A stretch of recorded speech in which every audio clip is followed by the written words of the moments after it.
சத்தத்தை உயர்த்தி ஹல்லேலூயா. கர்த்தருடைய பரிசுத்த நாமத்துக்கு மகிமை உண்டாவதாக. அன்றன் ரட்சகருமாகிய இயேசுவின் நாமத்தில் உங்களை வாழ்த்துகிறேன். இந்த நாளிலே போன வாரம் என்ன தலைப்பில் பார்த்தோம்? நான் அல்ல,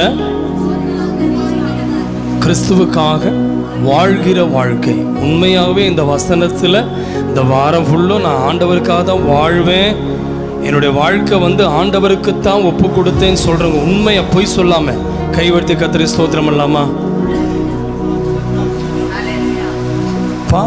கையை உயர்த்த சொன்ன கை. அப்போ நீங்கள் இன்னும் தீர்மானம் எடுக்கல.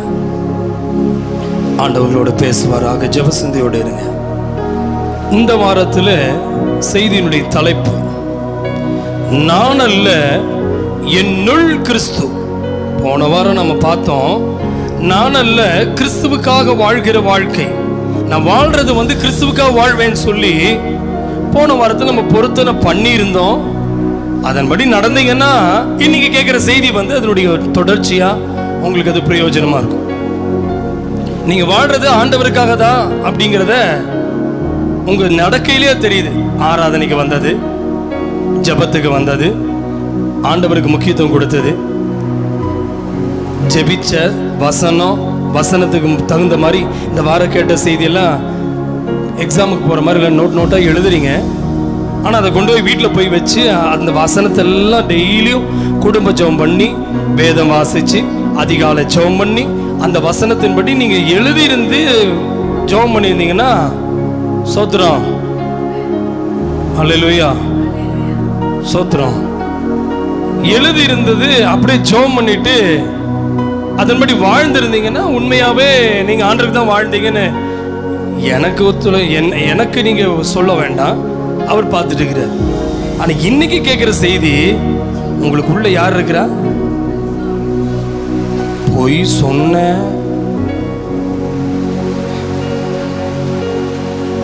உங்களுக்குள்ள இயேசுதான் இருக்கிறாரா? எங்க கேட்டாவே ஒரு மாதிரி டவுட்டா பாக்குறீங்க. நெஞ்சில் நிறைய பேர் இயேசுனுடைய படத்தை வரைஞ்சி வச்சிருப்பாங்க. நிறைய பேர் இயேசுவை பேரை சொல்லி பச்சை குத்தி இருப்பாங்க, ஜீசஸ்னு. சிலுவையை கழுத்துல தொங்க விடுறது ஈஸிங்க. ஆனா இயேசு உங்களுக்குள் வாழ்கிறாரா? போன வாரம் கேட்டார் ஆண்டவர், நீ வாழ்ந்துட்டு இருக்கிறது எனக்கு தான் வாழ்றியான்னு கேட்டாரு. இந்த வாரம் கேட்கிறாரு, நீ இயேசு உனக்குள்ள வாழ்ந்துட்டு இருக்கிறாரா?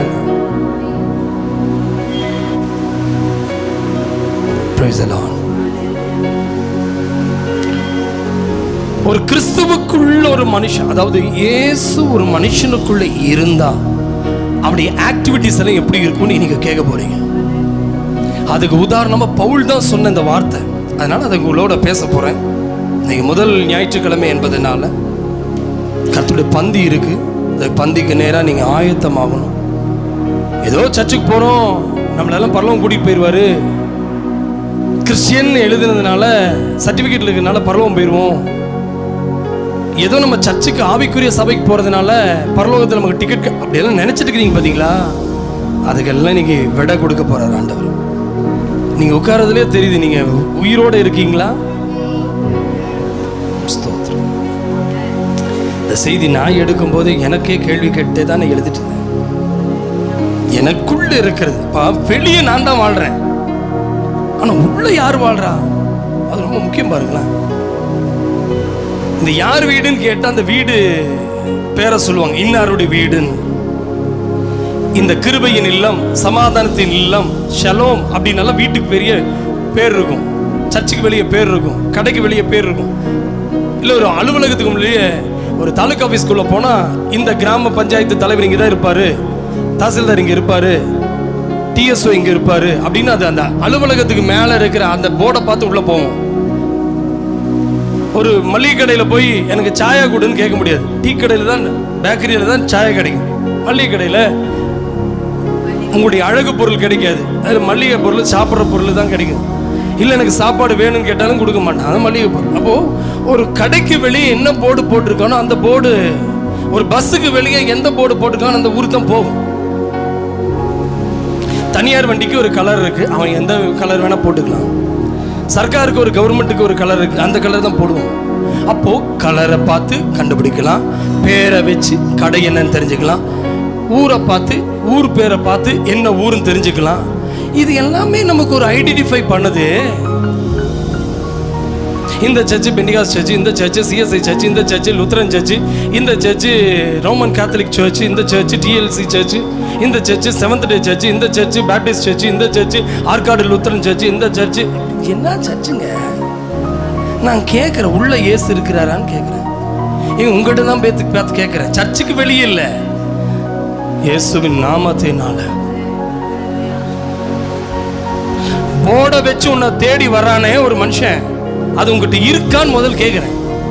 ஹோட்டல்னு போட்டு ரெஸ்டாரண்ட் நீங்கள் நிறைய பூட்டிட்டு இருக்காங்க. ஏன்னா வணிக சிலிண்டர் வந்து எச்சாயிருச்சா, அதனால இப்போ எல்லா ஹோட்டல் பூட்டிட்டு இருக்காங்க. அப்படின்னா என்ன அர்த்தம்னா, மறுபடியும் ஒரு லாக்டவுன் பண்ண மாட்டாரு. அது ஒரு எச்சரிக்கை தான். வசனம் கிடைக்காத ஒரு பஞ்சம் வரும் என்பதற்கு சாப்பாடு கிடைக்காத ஒரு பஞ்சம் வருது பார்த்தீங்களா? இதே மாதிரி தான் பைபிள் கிடைக்காத ஒரு காலம் வரப்போகுது. பயமா இல்லையா? கிடைச்சா என்ன, கிடைக்கல என்ன, உங்களுக்கு என்ன? நிறைய டைரக்டா நரகத்துக்கு போயிடலாம். மறுபடியும் சொல்றேன், உங்க போர்டு ரெஸ்டாரண்ட்னு வச்சு ஹோட்டல்ல சாப்பாடு இல்லைன்னு போய் பார்த்துட்டு அந்த சாப்பாடு பசியோடு போறோம், அங்க சாப்பாடு இல்லைன்னு சொன்னா எப்படி இருக்கும்? தாகமா இருக்கிறோம், தண்ணி அந்த கடையில் இல்லைன்னா எப்படி இருக்கும்? ஒரு பொருள் வாங்க போறோம், அந்த பொருள் அந்த கடையில் இல்லைன்னா எப்படி இருக்கும்? எதை எதிர்பார்த்து போகிறோமோ அது கிடைக்கலன்னா, எது எதிர்பார்க்கும் இந்த இடத்துல போனா எனக்கு நடக்கும் இல்லை, இந்த ஹாஸ்பிட்டல் போய் கைக்கு போன் சம்பந்தமா என்னதுங்க ஆர்த்தோ டாக்டர்கிட்ட போய் எங்க எனக்கு இது கண்ணு வலிக்குதுன்னு சொன்னா சாரி வெளியே போன்றோம். லேடி ஸ்பெஷலிஸ்ட் போய் நீங்க போய் ஸ்தோத்திரம், அதுக்கு நான் அதை மருத்துவமனை தனித்தனியா வச்சிருக்கேன். போட பார்த்து தான் உள்ள வரணும். பஸ்ஸை பார்த்து ஏறிட்டு ஏங்க இது கோயம்புத்தூர் போகுமான்னு சொல்லி திருச்சி பஸ்ல ஏறி உட்காந்துட்டு உங்க ஓரளவுக்கு புரிஞ்சிச்சு. போட வச்சுதான் ஒருத்தன் ஏறுறான். அப்ப உங்களுக்கு என்ன போடு வச்சிருக்கிறீங்கன்னு கேக்குறேன். சரி வச்சுட்டீங்க, நான் உங்களை தேடி வரேன், உங்ககிட்ட கேட்கிறேன், இல்லையே அன்புங்கிற போட வச்சுட்டு உங்களை பார்த்து அன்பே இல்லையே, சமாதானங்கிற போட வச்சுட்டு உங்ககிட்ட சமாதானம் இல்லையே, ஆவிங்கிற பரிசுத்த ஆவிங்கிற போட வச்சுட்டு உங்ககிட்ட பரிசுத்தாவி இல்லையே. அப்ப பார்க்கும்போது ஒண்ணு உள்ள இல்ல. அப்ப கிறிஸ்துங்கிற போட வெளியே வச்சுட்டு நான் பிலீவர்ஸ் விசுவாசிகளை காட்டிலும் கேடு உள்ளவர்களாய் நம்ம இருப்போம்னா பைபிள் எனக்கு தெளிவா சொல்லுது. பவுல் இந்த செய்தி வரும்போது சாதாரணமா எடுக்காதீங்க, தயவு செய்து இது உங்களுக்கு எச்சரிப்பின் செய்தி. இவ்வளவுதான் சத்தமா? ஐயோ சர்ச்செல்லாம் அங்கதான் இருக்கும், பாஸ்டர் அங்க இருப்பாரு, விசுவாசி அங்க இருப்பாங்க, ஆனா ஆவியானவர் இருக்க மாட்டாராம். அதுதான் பைபிள் சொல்லுது. தடை செய்கிறவன் எடுத்துக்கொள்ளக்கூடிய ஒரு காலம். அப்ப யார் தடை செய்யறது? அதான் பரிசுத்த ஆவியானவர். பரிசுத்த ஆவியானவர் சபையை விட்டு வெளியே போயிட்டாருன்னா அந்த கட்டிடமாய் தான் நிற்கும். இவ்வளவுதான். புரியலையா? இயேசு இல்லாத ஒரு ஆலயம், பரிசுத்த ஆவி இல்லாத ஆலயம், கிருபை இல்லாத ஒரு ஆலயம் இனி வரக்கூடிய காலங்களிலே இனி மேனுஃபேக்சரிங் எல்லாமே பூமியில பண்ணுவான். ஆனா டிபார்ட்மெண்ட் எல்லாமே யாருங்க? 666 அந்த கிறிஸ்து AI ஆர்டிபிஷியல் இன்டெலிஜென்ஸ். இன்னைக்கு எல்லாருக்கும் நம்மளை எல்லாரும் அந்த ரோபோட்டிக்ல கொண்டு வந்துட்டாங்க. ஆபரேஷன் ரோபோட்டிக், சாப்பாடு ரோபோட்டிக், இப்ப எல்லாமே ஒரு ரோபோக்குள்ள கொண்டு வந்துட்டான். இனி ஃபியூச்சர்ல இனி அவன் தான் சர்ச்சை ஆளுகை செய்வான். அப்ப உபத்திரவம் வருவதற்கு முன்பாக இயேசு சபையை எடுத்து செல்ல வரப்போகிறார். கைகளை உயர்த்தி ஆமென் சொல்லுங்க. நான் கிறிஸ்துவுக்குள்ள இல்ல, கிறிஸ்து எனக்குள்ளே. பவுல் அவர் சொன்ன தலைப்பை வச்சுதான் உங்களோட நான் பேச போறேன். கலாத்தியருக்கு எழுதிய நிருபம் 2ஆம் அதிகாரம் 20வது வசனம். கலாத்தியருக்கு எழுதிய நிருபம் 2ஆம் அதிகாரம் 20வது வசனம். வேகமா எடுங்க. கிறிஸ்துவுடனே கூட சிலுவையில் அறையப்பட்டேன். ஆகிலும் பிழைத்திருக்கிறேன். இனி நான் அல்ல. நல்லா கவனிங்க, கிறிஸ்துவுக்குள் சிலுவையில் அறையப்பட்டவன் ஆயினும் பிழைத்திருக்கிறேன். இந்த வார்த்தை ஏதாவது உங்களுக்கு புரியுதா? சரீரம் அறையப்பட்டிருக்கிறது, ஆனால் பவுல் சொல்ற ஆனா நான் பிழைச்சிருக்கேங்கிறார். இயேசு சிலுவையில இருந்த போது அவர் செத்துட்டாரா இல்லையா? அந்த நேரத்துல அறைந்த போது செத்தாரு. ஆனா பைபிள் சொல்லுது அவர் சிலுவையில அறையப்பட்டது போல நானும் இந்த பூமியில அறையப்பட்டேன். ஆகிலும் இனி நான் அல்ல, கிறிஸ்துவே எனக்குள் பிழைத்திருக்கிறார். அப்ப நான் என்கிறவன் அறையப்பட வேண்டும். நான் நான் கட்டின வீடு, நான் கட்டின பொருள், நான் கட்டின பில்டிங், நான் என்கிறதை இன்றைக்கு சிலுவையில் அறையப்பட வேண்டும். நான் ஜெபிச்சு நடந்தது, நான் ஜெபிச்சு கடந்தது, நான் ஜெபிச்சு இந்த நான் என்கிறவன், நான் தான் படிச்சேன், நான் தான் மார்க், நான் தான் சம்பாதிக்கிறேன், நான் தான் வீட்டை சமாளிக்கிறேன், நான் தான் இந்த நான் என்கிறவன் சிலுவை. அதான் பவுல் சொல்றாரு, நான் சிலுவையில் அறையப்பட்டேன், இனி நான் அல்ல. அந்த வேர்டை நல்லா அண்டர்லைன் பண்ணிக்கங்க, நான் அல்ல. இந்த நான்ங்கிறது நிறைய ஐ ஆம் இல்ல மை, அந்த வேர்ட் எல்லாமே நீங்க உங்க மைண்ட்ல வச்சுங்க. என்னுடையது நான். ஆண்டவருக்கு பிடிக்காத பேச்சு. ஃபர்ஸ்ட் லூசிபர் தான் சொன்னான் நான் அப்படின்னா, தள்ளிட்டார் கீழே. அடுத்து பாபேல் கோபுரத்தை கட்டினாங்க, நான் கட்டின பாபேல், தள்ளினார் கீழே. நேபுகாத் நேச்சர், நான் கட்டின மகா பாபிலோன், தள்ளினார். புள்ள திங்க வச்சார், மாடு மாதிரி தின்னாவன். ப்ளீஸ், நான் என்ற வேர்டு இன்றைக்கு சிலுவையில் அறையப்பட வேண்டும். எவ்வளவுதான் சத்தமா? என் பணம், என் வீடு, என் சொத்து, என் பிள்ளை, என் புருஷன், என் மனைவி. போன வாரம் கேட்டீங்க நான் வாழ்கிற வாழ்க்கைன்னு கேட்டீங்க. இந்த வாரம் கேட்டது நான் பிழைப்பது எனக்குள். அப்ப நான், அந்த நான்ங்கிறது என்னாலதான் நீ இருக்கிற, என்னாலதான் நீ இருக்கிற, என்னாலதான் நீ படிக்கிற, என்னாலதான் நீ வேலைக்கு போற, என்னாலதான் இந்த ரட்சிக்கப்பட்ட, எதுவோ என்னால் நான் என்கிற அவை சிலுவையில் அறையப்பட வேண்டும். நான் படிச்சேன், மார்க் வாங்கினேன், நான் படிச்சேன், நான் எழுதினேன், நான் படிச்சேன், சர்டிபிகேட் வாங்கினேன், நான் படிச்சேன், அவார்டு வாங்கினேன், நான் படிச்சேன், மொமெண்டம் வாங்கினேன், நான் படிச்சேன், எனக்கு பதவி கிடைச்சு. இந்த நான சிலுவையில இன்னைக்கு அறையப்படணும். ஆண்கள் சமுதாயம் எல்லாம் ஒரு மாதிரி சைஸா உட்கார்ந்துருக்கீங்க. வாழ்க்கை மனம் திரும்ப வேண்டும் என்று கர்த்தர் இந்த ஆலயத்துக்குள் கொண்டு வந்திருக்கிறார். என்னுடைய கட்சி, என் ஜனம் என்னை காப்பாத்து நினைச்ச தூக்கி போட்டுச்சா வெளியே? உன் ஜனம் உன்னுடைய இது, நீ எதெல்லாம் வச்சுக்கிறீ, இதெல்லாம சிலுவையில என் ஜனம் இல்லப்பா, உம் ஜனங்கள். என் வீடு அல்ல உம்முடைய வீடு, என் பிள்ளை அல்ல உம்முடைய பிள்ளை, இது என் சபை அல்ல உம்முடைய சபை. போடு ஆண்டவர் உம்முடைய பேர் என்றால் நீர் இந்த வீட்டுக்குள்ள வாழணும். நீர் என் போர்டுல கிறிஸ்தவன் என்றால் என் பேர் அல்ல, என் புகழ் அல்ல, என்னை அல்ல, என்னை அல்ல, நான் படிக்கிறேன் அல்ல, நீர். நீ என்னை படிப்பிக்கிறது நீ, என்னை சோறு போடுறது நீ, என்னை வாழ வைப்பது நீ, என்னை நிற்க வைப்பது நீ, நான் நிர்மூலமாக இருப்பது நீ, என் குடும்பம் ஒன்றாயிருப்பது நீ. என்னால் அல்ல உம்மால் ஆகும், என்னால் அல்ல உம்மால். Come on everybody, come on, come on, come on. அந்த அபிஷேகத்தை பெற்றுக்கள். இந்த செய்தி துவக்கத்திலே ஒவ்வொருவரையும் கர்த்தர் நிரப்பட்டும். நான் அல்ல, நான் அல்ல.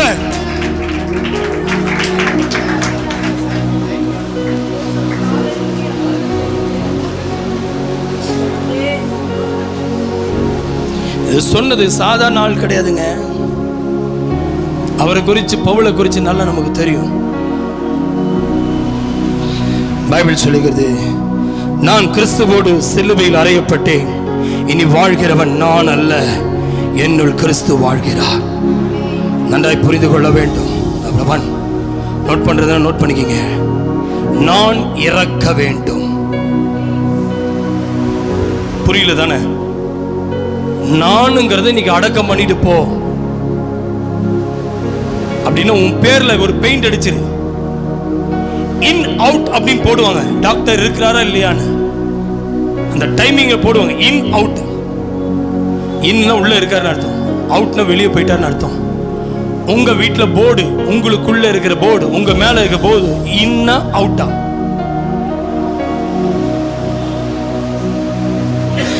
பதில் சொல்லுமா, இன்னா அவுட்டா?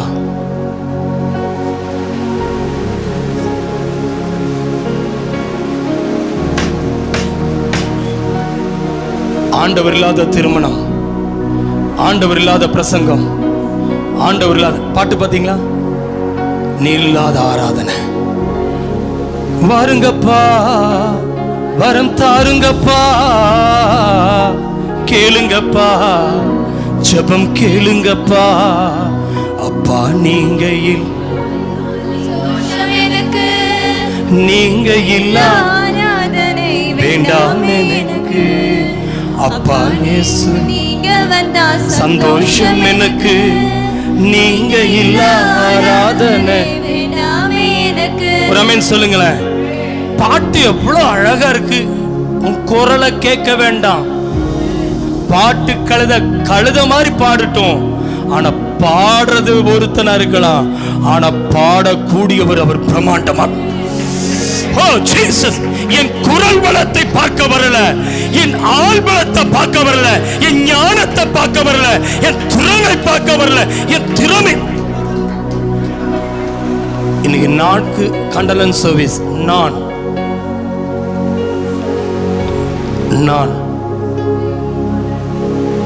தான் இந்த பணத்தை கொடுத்தேன், நான் தான் இந்த பொருளை வாங்க. நான்கிற இடம் எங்கெல்லாம் நீங்க நான் சொன்னீங்க அதெல்லாம் கொஞ்சம் மைண்ட்ல கொண்டு வாங்க. நான் இல்லைன்னா நீங்க செத்துருபடி. நான் இருக்கனால நீ பொழைச்சிட்டு இருக்கிற. என்னமோ 3 முடிச்ச கட்டிட்டு 1,000 ரூபாய் தாலியா கட்டிட்டு ரொம்ப ஓவரா பேசிட்டு இருக்கிற. நான் இல்லை நீ வாழ்ந்துருவியா? வாழ்வேன் சொல்ல மாட்டேங்கிறிய. என் சம்பாத்தியம் இல்லைன்னா உங்க வீட்டுக்கு நீ டப்பாவை கட்டிட்டு போயிடுவடி. போக மாட்டேன். என் வருமானம் மட்டும் இல்லைன்னு வச்சுக்க, சிக்கி அடிப்ப நீ போய் அடிக்க மாட்டேன். சொல்ல வாயா திறந்து. நீ அல்ல, எனக்குள்ள இருக்கிற நான் சாகணும். உன்னையும் அல்ல என்னையும் அல்ல, எனக்குள்ள இருக்கிறவர், எனக்குள்ளே இருக்கின்ற என் தேவன் என்றும் பெரியவரே. ஓ எனக்குள்ளே இருக்கின்ற என் இயேசு என்றும் பெரியவரே. நான் அறியாததும் எனக்கு. இவ்வளவுதான் சத்தமா? கை தட்ட மாட்டியா? கந்துட்டு இருக்கிறிய ஒரு மாதிரி. நான் அறியாததும் எனக்கு எட்டாததுமான பெரிய காரியங்கள் ஹல்லேலூயா. நான் செஞ்சா சின்னதா இருக்கும், என் அப்பா செஞ்சா சும்மா சொல்லுங்களேன். நான் இந்த ஊழியத்துக்கு வந்தா 10 பேர் இருப்பாங்க. என் அப்பா ஊழியத்துக்கு வந்தா இதுக்கு தலை தட்டு மைதானமாக்கிடுவாரு. Yes lord, yes lord. நான் அல்ல, நான் அல்ல, என் கிருபை அல்ல, என் ஊழியத்தில் இருப்பது, என் அபிஷேகம் அல்ல, ஊழியத்தில் இருப்பது உங்க கிருபை, உங்க பலன். Not for my strength, not for my soul, not for my strength, not for my wisdom, not for my knowledge, not my power, not my strength, not my knowledge, not my wisdom, God's power, God's power. இவ்வளவுதான் சத்தம். நீ +2 போறது என்னால படிக்க முடியாது. நீ 10th போறது என்னால மண்டையில ஏறாது. நீ காலேஜ் போறது என்னால படிக்க முடியாது. நீ +1 எழுத போறது என்னால முடியாது. நானுங்கிறது இன்னைக்கு சத்துரும். இன்னைக்கு புது வருஷத்துக்கு போற, அடுத்த எக்ஸாம் வரப்போகுது.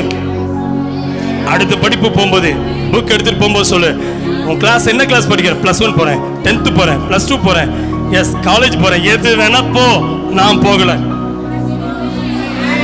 ஆஹா என்ன வார்த்தைங்க. நான் போன ஃபெயிலியரு, அவர் இருந்த சக்சஸ். நான் போன தோல்வி, அவர் இருந்த வெற்றி. நான் இருந்த பயம் எனக்குள்ள பயமா இருக்கு, பயமா இருக்கு, பயமா இருக்கு, எதை கண்டாலும் பயமா இருக்குது. சொல்ல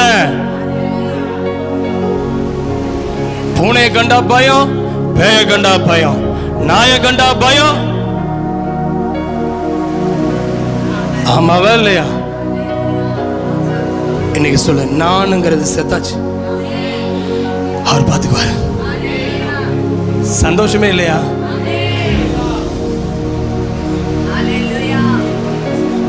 பைபிள் சொல்லுது நான் இறக்க வேண்டும். இந்த நான்கிறத அதுக்கு விளக்கமா சொன்னோம்னா நம்முடைய சுயம், ஈகோ.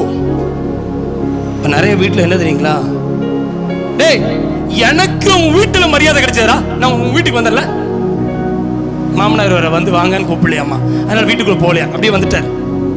மாமனார் வாங்க மாப்பிள்ளைன்னு கூப்பிடலையாமா, வைப்பாரு மாப்பிள்ளை வாங்க, மாமனார் உன்னை கூப்பிடல, அதுக்கு நான் வீட்டுக்கு வர மாட்டேன். மாமனார் ஒரு ஃபோனும் கூட பண்ணல, நான் வீட்டுக்கு வர மாட்டேன். ஈகோ ஸ்டாப் பண்ண, உன் தன்மானம் உன் பெருமானம் இதெல்லாத்தையும் நிறுத்துங்கிறேன். எப்ப இது உடையுதோ அப்ப கர்த்தர் உங்க மாமனாருக்குள்ள கிரியை செய்வாரு, அப்ப உங்க மாமியாருக்குள்ள கிரியை செய்வாரு. ஆமா, அவன் மச்சனை மதிக்கவே மாட்டான், வேண்டாங்கிற. நான் இன்னைக்கு ஒரு பெயிண்ட் அடிச்சிருந்த மேல ஏண்டி உன் வீட்டுக்கு வந்தன ஒருத்தனாவது ஒரு மதிப்பு கொடுத்த, ஒரு கிளாஸ் தண்ணி கொடுத்த, தண்ணி இல்லாம சாகுற, எடுத்து அடுத்த வீட்டுக்கு போய் மதிப்பு கேட்கிற. என்ன சேர்ல கூட உட்கார வைக்கல, வாங்கன்னு கூட சொல்லல, சொல்ல வேண்டாங்கிற. என்ன வாங்கன்னு சொல்ற ஒருத்தர் இருக்காரு, அவர் எனக்குள்ள வாங்கப்பா, வரம் தாருங்கப்பா, கேளுங்கப்பா, ஜபம் கேளுங்கப்பா, வாருங்கப்பா, வரம் தாருங்கப்பா, கேளுங்கப்பா, ஜபம் கேளுங்கப்பா. நான் போய் எங்க வீட்டுல கடன் கேட்டேங்க, இல்லைன்னு சொல்லிட்டாங்க. நல்லது தானே, இல்லைன்னு சொன்னது கர்த்தர் தான் சொல்ல சொன்னாரு. அப்படியா, கர்த்தர் பேசணும்னு பேச மாட்டாரு. நான் போய் கேட்டதுனால உனக்கு கடன் கிடைக்கல, அவர் தருவாரு, கேட்காமையே கொடுப்பார். கேளாத ஐஸ்வர்யத்தை தருகிறவர், கேளாத ஞானத்தை கொடுக்கிறவர். நீ கேட்டா கிடைச்சது மனுஷன் கொடுத்தா, நான் கேட்டேன், அவன் எனக்கு கம்பெனில எனக்கு வேலை கொடுக்கல. கேள்றா போய், இன்னைக்கு நான் இன்டர்வியூ அட்டெண்ட் பண்ண, வேலை கிடைக்கல, கிடைக்காதுங்கிற. நானுக்கு பெயிண்ட் அடிச்சிட்டு போ. அப்பா நீங்க உள்ள இருக்கீங்க, நீங்க உள்ள இருக்கீங்க, இந்த வாரம் வேலை உனக்கு உனக்கு சீல் கூட்டி உள்ள தள்ளிடுவாரா, வேலை அப்புறம் அப்கிரேட்ல கொண்டு போயிடுவாரா. நான் போனேன், நான் கேட்டேன், எனக்கு கேட்டு கிடைக்காதத நான் கிடைக்கலைங்கிறதுனால இன்னைக்கு வரைக்கும் மனசுல வருத்தத்தோடு உட்கார்ந்துருக்கீங்க. பிரதர், அண்ணன் தம்பி அக்கா தங்கச்சி, நான் போய் பார்க்கலன்னு சொல்லி நீங்க எத்தனை பேர் சொல்ல போறீங்க? நான் சுயம். நம்ம பேர் என்னது? சத்தமா சொல்லுங்க, நம்ம பேர் என்னது? உங்க போர்டு என்னதுங்க? சத்தமா தான் சொல்லுங்க, உங்க போர்டு என்ன போட்டுருக்கீங்க வெளியே? எனக்கு ஆண்டவர் என்னை அப்பாவோட பிள்ளை. இன்னைக்கு சொல்லுங்க, ஆண்டவர் நான் சுயம் சாகணும். பிரதர், இன்னைக்கு சுயம். உங்களை திட்டுனா கோபம் வருதுன்னு இன்னும் சுயம் சாகலைன்னு அர்த்தம். உன்னை நான் பேசுன உனக்கு எரிச்சல் வருது, உனக்கு சுயம் சாகலைன்னு அர்த்தம். உனக்கு பேசும்போது மறுபடி உனக்கு நீ மதிப்பை எதிர்பார்க்கும் கிறிஸ்தவன் கிடையாது, மரியாதை எதிர்பார்க்கிறவன் கிறிஸ்தவன் கிடையாது. ஒரு ஆமேன் தான் சொல்லுங்களேன். ஊர்ல உங்களை எல்லாமே ஆமேன் என்ன பண்ணும், ஆரத்தி எடுக்கணும், உங்களை கும்பிடணும், வேண்டாங்கிறேன். இன்னைக்கு சுயம் சாகடிக்கப்படும். எத்தனை பேர் ரெடியா இருக்கீங்க? ஆண்டவரே நான் கிறிஸ்தவன். ஓ நீங்களும் கிறிஸ்தவ, ஓ செய்தி கட்டணும் தெரியுது, நீ எல்லாம் கிறிஸ்தவன் இல்லை. கை தூக்கி எத்தனை பேர் கிறிஸ்தவங்க மட்டும் கையில் உயர்த்து ஒரு அலையிலையா சொல்லுங்களேன். இப்பவே உங்களுக்கு டவுட் ஆகுது நான் கிறிஸ்தவனான்னு. தேவ சமுத்திரம் சொல்லுங்க. பவுலை போல நான் சொல்லுமா, சுய விருப்பம் சுய நீதிகள் எல்லாமே என்ன செய்யணுமா? இறக்க வேண்டும். கிறிஸ்துவோடு இணையும் வாழ்க்கை. பழைய மனிதன் முடிவு என்னதுங்க? பழைய மனுஷனுடைய முடிவு என்னங்க பிரதர்? பழைய மனுஷனுடைய முடிவு சுயம் சாகும். மறந்துடாதீங்க. அப்போ நான் இருக்கும் வரை கிறிஸ்து முழுமையாக வெளிப்பட மாட்டார். எப்படிங்க? ஹலோ, நான் இந்த வீட்டில் இருக்கிறேன் தைரியமா சொல்றீங்க பாத்தீங்களா? அதை விட்டுருங்க. நான் இல்லைன்னா நீ வாழ்வடி. என்னைக்கு அந்த தைரியத்தை கொடுக்குறீங்களோ அப்போ உங்க குடும்பம் செழிக்கும். நான் இல்லைன்னா அந்த ஊழியம் படுத்துருன்னு சொல்லவே மாட்டேன். நான் உண்மையாவே 3 பிள்ளை பிறந்ததுனால எனக்கு உண்மையாவே பலிபிடுத்து நான் சொல்றேன். எனக்கு பயம் வந்தது, இந்த ஊழியத்தை யார் செய்வான்னு. என்னைக்கு ஆண்டவர் எனக்குள்ள உணர வைத்தார் அந்த ஊழியம் என்னுடையது இல்லை, கர்த்தருடையதுன்னு. அப்ப எனக்கு பிள்ளைய பத்தி கவலை இல்லை, பையன் எனக்கு கிடைக்கலன்னு பாரம் இல்லை. இது கர்த்தருடைய ஊழியம். கைகளை உயர்த்தி ஆமென் சொல்லுங்களேன். என் அன்புக்குரிய கர்த்தருடைய பிள்ளை, நீங்க இல்லாம இவர் எப்படி இருப்பாரோ. நீங்க நிறைய பேர் வீட்டை விட்டு போகும்போது அம்மாமாருக்கு ஊருக்கு போறாங்கன்னா பிள்ளைகிட்ட சொல்லிட்டு போவோம், அப்பாவுக்கு இந்த டைம் சாப்பாடு கொடுறீ, அப்பாவுக்கு இந்த டைம் இது கொடுறீ. நான் இல்லாம அப்பா தனியா இருக்க மாட்டாரு, நான் இல்லாம அவர் எங்கேயும் போக மாட்டாரு, அவருக்கு ட்ரெஸ் எங்க இருக்குன்னு கூட தெரியாது, அவர் ஃபேன் ஷர்ட்டை எங்க இருக்குதுன்னு கூட தெரியாது. எடுத்து கொடுத்தா தான் போடுவாரு, துண்டை எடுத்து கொடுத்தா தான் துடைப்பாரு, நம்ம லுங்கி எடுத்து கொடுத்தா தான் கட்டுவாரு.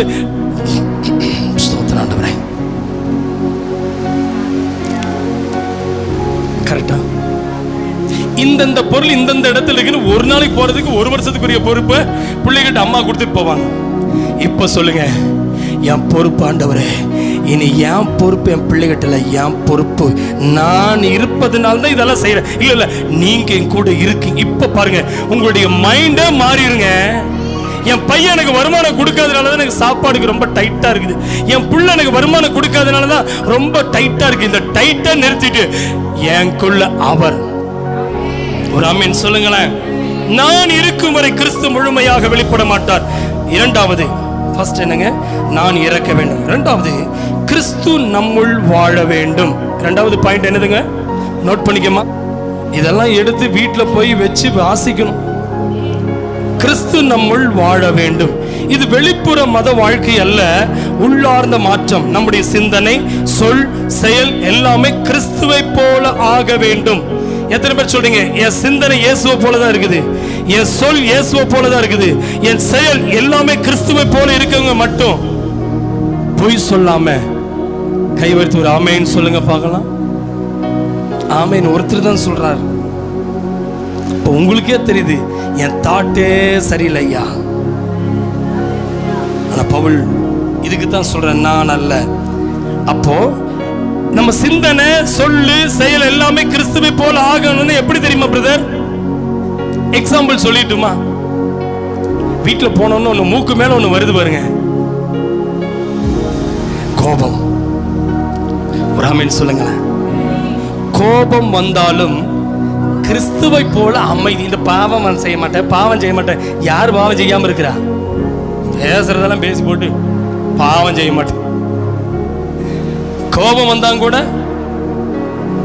அமைதி. ஏப்பா கோபம் வந்தா அமைதி, அமைதியா இருக்கேப்பா. மூக்கு மேல வேர்த்துச்சுன்னா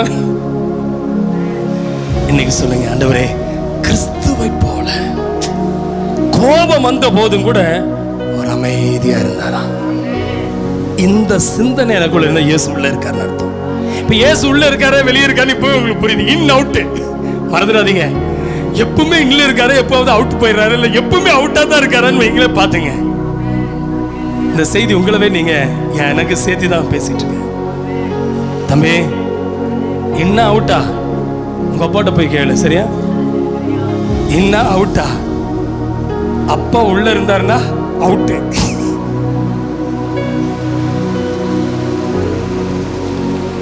தயவு செய்து இந்த செய்தி அப்படி மறந்துட்டு போயிடாதீங்க, சிரிச்சிட்டும் போயிடாதீங்க.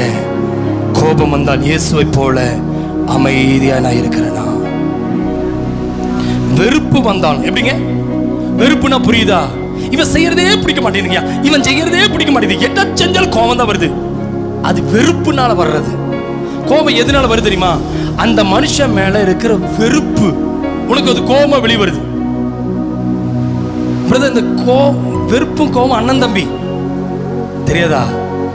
பையனை கண்டாவே பிடிக்க மாட்டேங்குதுங்க, எரிஞ்செரிஞ்சு விழுகிறாங்கய்யா. என்னமையா அவனை பார்த்தாவே பேசணும் தோணவே மாட்டேது, பேசக்கூடாது.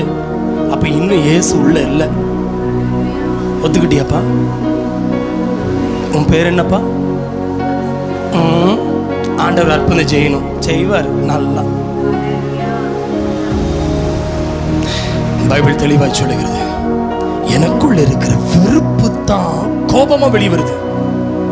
உங்க வீட்டில் உங்க மனைவி மேல, உங்கள் கணவன் மேல, உங்க பிள்ளைகள் மேல, உன் பெற்றோர் மேல அப்படி கண்ணில் கொண்டு வந்துருங்களேன். யார் மேல எல்லாம் வெறுப்பு இருக்குதோ அந்த வெறுப்பு கோபமாய் வெளிப்படுதுன்னா இன்னைக்கு சொல்லுங்க, ஆண்டவரே இந்த வெறுப்பு வந்தாலும் அன்பு கொடுப்பேன்னு எத்தனை பேர் சொல்ல போறீங்க?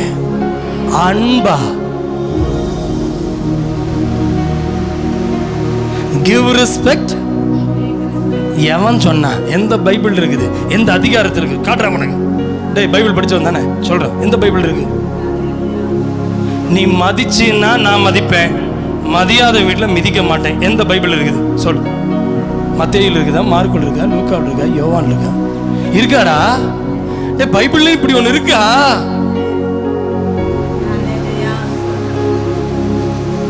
என்னப்பா? மதியாத வீட்டுல மிதியாதங்கிறதால உலகத்துக்கு சேரும். உன்னை வெறுக்கிறவனை நீ நேசிங்கிறது தான் கிறிஸ்து. முடியலையே, அவனை பார்க்கவே பிடிக்க மாட்டேங்குது. அப்போ உள்ள அவுட்ல இருக்கேன்னு அர்த்தம். இல்ல அவுட். இப்ப நீங்களே பேசிட்டே போங்க, நீன்னா அவுட்டா? ஏன் பிளஸிங் மட்டும் உள்ள இன்னும் ஆக மாட்டேங்குது? நோ இன்னு. ஓ, பிளஸிங் மட்டும் இன்னும் வரணுமா? பிரதர், உங்களுக்கு என்ன ஆசீர்வாதம் வேணும்னாலும் ஆண்டவரை குறை சொல்லிடாதீங்க. அவுட்டா இன்னா நீங்களே இன்னைக்கு முடிவு பண்ணிக்கிங்க. அப்பத்தை எடுக்க போறீங்க, கத்துட்டு பந்திக்கு முன்னாடி தாழ்மையா ஆண்டவரை சம்மதிச்சு சொல்லுங்க, ஆண்டவரே எனக்குள்ள இருக்கிற வெறுப்பு தான் கசப்பை கொண்டு வந்து ஆண்டவர் மேல வைராக்கியத்தை கொண்டு வருது. நான் இனிமேல் ஜெபிக்க மாட்டேன், இனிமேல் சர்ச்சுக்கு வர மாட்டேன், இனிமேல் பாட்டு பாட மாட்டேன், இனிமேல் பிரசங்கத்தை பண்ண மாட்டேன், இனிமேல் இதுமேல் இந்த தேவ சமூகத்தில் உட்கார மாட்டேன். ஆண்டவர் எனக்கு என்ன செஞ்சாரு? இதெல்லாம் பார்த்தீங்கன்னா இயேசு அவுட்ல போயிட்டாருன்னு அர்த்தம். அந்த ஜெபம் எவ்வளவுதான் நீங்க பண்ணாலும் கேட்கப்படாது. இதுலயே உங்களுக்கு புரிஞ்சுங்க, உள்ளயா வெளியா? இன்னுன்னா என்ன? உள்ள. அவுட்னா வெளியே. உள்ளே வெளியே, உள்ளே வெளியே, உள்ளே வெளியே. இயேசு உள்ளே வெளியே.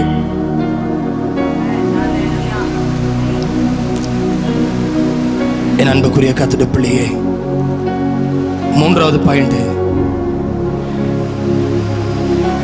ஃபர்ஸ்ட் நான் இறக்கணும், ரெண்டாவது கிறிஸ்து நமக்குள் வாழணும், மூன்றாவது வாழ்க்கை மாற்றம் காணப்பட வேண்டும். மூன்றாவது என்னப்பா? வாழ்க்கை மாற்றம் காணப்பட வேண்டும். எதுல எல்லாம் மாற்றம் வேணும்? கிறிஸ்து நம்முள் இருந்தால் வாழ்க்கை வேற மாதிரி இருக்கும். கிறிஸ்து நமக்குள் இருந்தால் வாழ்க்கை எப்படி இருக்குமாப்பா? நாங்க வேற மாதிரி ப்ரோ, அவன் வேற மாதிரின்னு எப்படி மண்டையை போட்டு கட்டிங் பண்ணியிருக்கானோ, இன்னைக்கு பசங்க எல்லாம் ப்ரோன்னு பேரு மாத்துறது எங்கிருந்து வந்துச்சு? ப்ரோ, கிறிஸ்டியானிட்டியே மாறி போச்சு. இவன் கிறிஸ்தவனா தெரியாது. சில பாட்டுக்கு மியூசிக் கேட்டது சினிமா பாட்டுடைய துவக்கமா கிறிஸ்தவ பாட்டான்னு வேற மாதிரி ப்ரோ. அந்த பாட்டினுடைய தொடக்கத்தை பாடுற வரைக்கும் அந்த மியூசிக்கை வச்சு கண்டுபிடிக்க முடியாது. முந்தையெல்லாம் கிறிஸ்டியன் மியூசிக்னு வேற மாதிரி இருக்கும், சினிமா மியூசிக் வேற மாதிரி இருக்கும். அப்ப பாட்டினுடைய துவக்கத்திலே சொல்ல இது ஒரு கிறிஸ்தவ பாட்டாட்டு இருக்குதுன்னு. இப்ப தொடங்கும் போதே சில ரிங்டோன் வச்சிருக்காங்க பாருங்களேன். ஜிங்கு சக்கு ஜிங்கு சக்கு ஜிங்கு சக்கு. நான் ஒருத்தன் கேட்டேன், டேய் இது சினிமா பாட்டு வச்சிருக்கா? ஐயா இல்லைங்க ஐயா, கிறிஸ்தவ பாட்டுங்க ஐயா.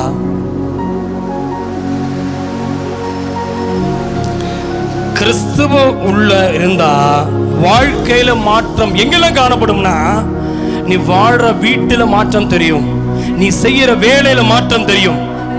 ஒரு ஆமென் சொல்ல மாட்டேங்கிற பத்தியா?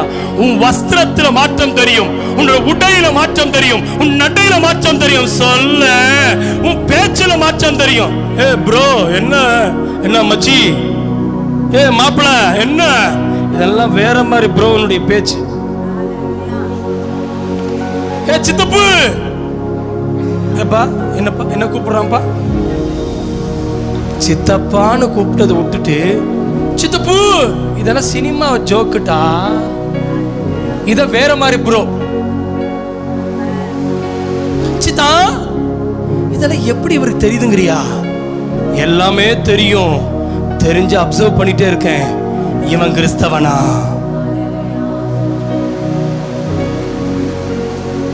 ஏங்க அவன் ஸ்லாங் நமக்குள்ள வரக்கூடாதுங்க. என் பேச்சு கிறிஸ்துவ காண்பிக்கணும், என் உடை கிறிஸ்துவ காட்டுதா? ஏப்பா காட்டுதா கிறிஸ்தவத்தை? கிறிஸ்து உள்ள வாழ்றாருன்னா போர்டு இன்னா அவுட்டா, உள்ளே வெளியே. மறந்துடாதீங்க,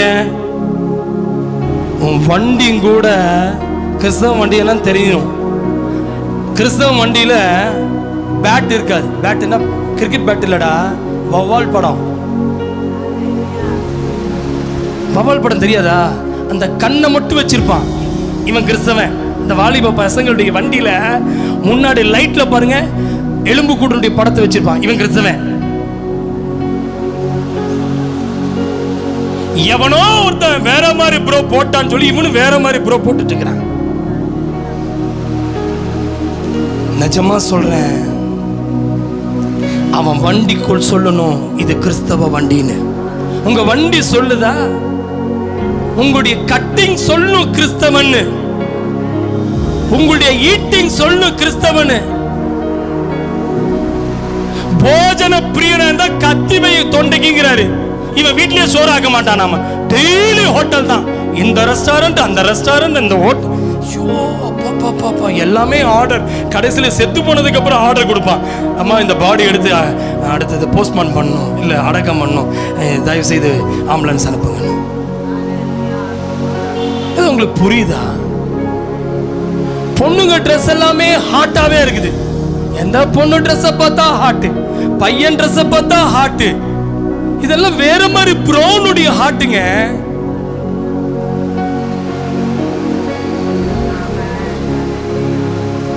உன்னுடைய வாழ்க்கையிலே மாற்றம் காணப்பட வேண்டும். இன்னைக்கு நிறைய பசங்க கையில் என்ன தெரியுங்களா? வளையல். பொம்பளைங்க போடுற வளையல் எல்லாம் ஆம்பளைங்க போட்டிருப்பாங்க. கேட்டவன் கிறிஸ்தவனாமா. மாற்றம். இந்த வளையலுக்கு ஒரு ஐயோ.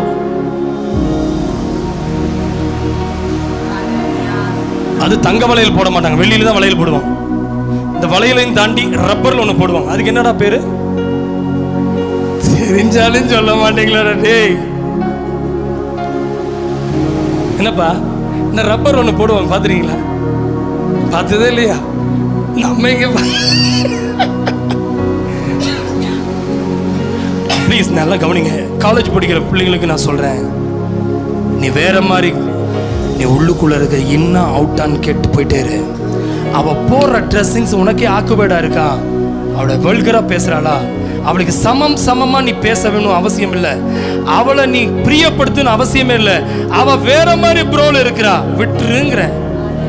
நிறைய பேருக்கு சொல்லுவாங்க, அந்த கிறிஸ்டியன் ஃப்ரெண்ட்ஸ் எல்லாம் ஆண்டு விழால டான்ஸ் ஆடுறா, நீ மட்டும் ஏன் ஆட மாட்டியா? இதுல என்ன இருக்கு? என்டர்டைன்மெண்ட் தானே. சாரி, அது என்டர்டைன்மெண்ட் என்னுடைய ரிட்டையர்மெண்ட் பண்ணிடும்.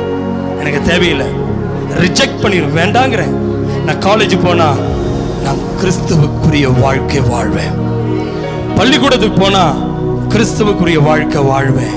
ஒரு வண்டி ஓட்டினா கூட இதெல்லாம் வேற மாதிரி ப்ரோ. என்னெல்லாம் பார்க்க வேண்டியது இருக்குது. ஹலோ பிரதர், நீங்க போடுற ட்ரெஸ் கிறிஸ்துவுக்குள்ள இருக்கிற மாதிரி தெரியுதா?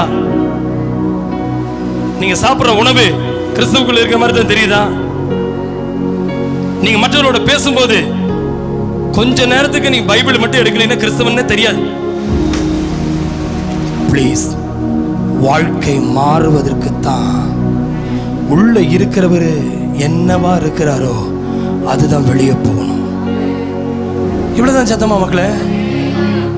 அகத்தின் அழகு தெரியுதா முகத்துல?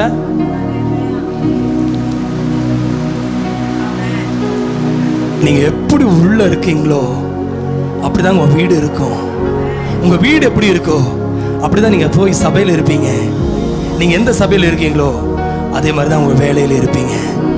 சர்ச்சுக்கு வரும்போது மட்டும் உங்களை பார்த்து அப்படியே பரிசுத்தம் உள்ளவனா தெரியும். ஆனா நீ வேலை செய்கிற இடத்துல இன்னா அவுட்டா, கிறிஸ்து உள்ள இருக்காரு வெளியே இருக்காரு பார்த்துக்க. உன் மொபைல் சொல்லணும் கிறிஸ்து உள்ள இருக்காரா வெளியே இருக்காரா. என்னுடைய பேச்சில் சொல்லணும், இது என்னுடைய மொபைல் சொல்லும். ஒருத்தன் பணம் கொடுக்கறது லேட் ஆயிடுச்சு, ஏய் சீவிடுவேன்டா, நான் வந்தேன்னா வேண்டாம், நான் யாருன்னு தெரியாது உனக்கு.